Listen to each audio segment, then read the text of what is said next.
Hindi lang ang mga napuputukan ang binabantayan ng Health Department, kundi pati yung mga hikain at yung mga magkakasakit dahil sa polusyon mula sa mga paputok. Ang mga pag-iingat na pwedeng gawin, alamin sa pagtutok ni Bernadette Reyes.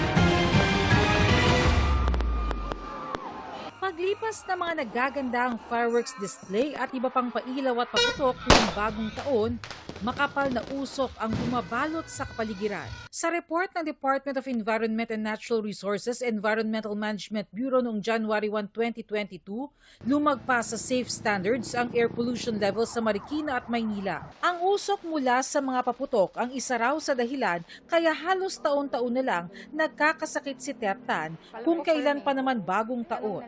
Una, akala ko parang may mild sore throat ako, tapos nagiging ubo na siya. Yan, tapos hanggang sa hirap na ako huminga, sisipunin na rin ako. Kaya naghahanda na siya sa pagsalubong sa bagong taon. So, magsasara na lang ako ng bintana, tapos nagsastock ako ng mga ganito, yung mga N95 masks. Ayon sa Department of Health, nasa 46 na ang naitala nilang kaso ng bronchial asthma at acute exacerbation sa mga Sentinel hospitals nationwide. Ito yung mga healthcare facility na makikita sa mga lugar na may mas mataas na risk ang populasyon.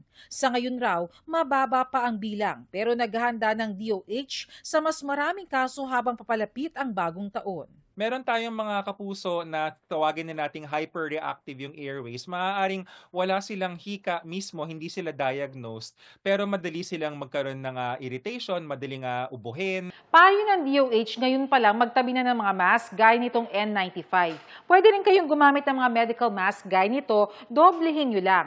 Kung wala naman yan sa budget, pwede rin maghanap ng malinis na tela gaya nito, basain lang ng konti para hindi basta-basta pasukin ng usok. Kung kayo po ay pamilya na merong hika o kaya merong matanda, manong yung pong kwarto kung nasaan yung pasyente, wag na ho nating buksan. Para sa GMA Integrated News, Bernadette Reyes, nakatutok 24 oras.